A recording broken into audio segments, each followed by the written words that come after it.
Kaunsila. Palakpakan po natin. Kagawad Fred Marcelo!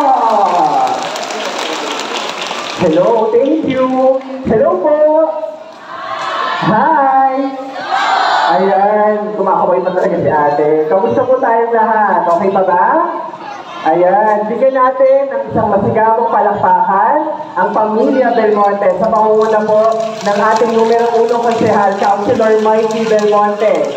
Diba? Gagawin ulit natin number 1. Tama ba?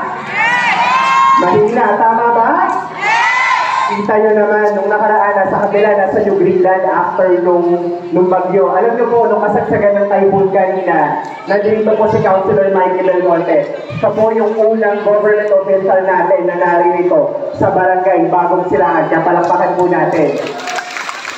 At palakpakan din po natin, pasalamatan po natin yung kanyang tatay, kung di po sa generosity ng kanilang family.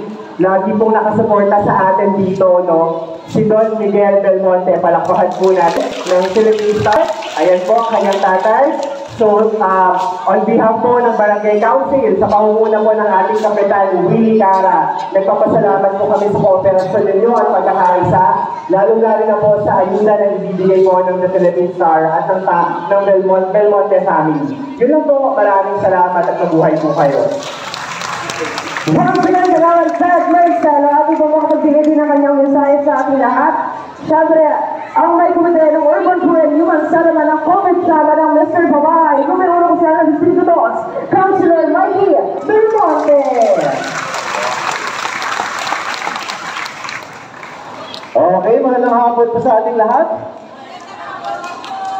At yun po, unang-una po, I'm sure nabanggit rin ng aking ama. Pero yun po yung talagang nag-donate po talaga na mga bigas na ipapamigay natin ngayon at talagang tumutulong po sa atin. Ito po ay galing po sa Federation of Filipino-Chinese Chamber of Commerce and Industry. Kaya palawan po natin yung Filipino-Chinese Chamber.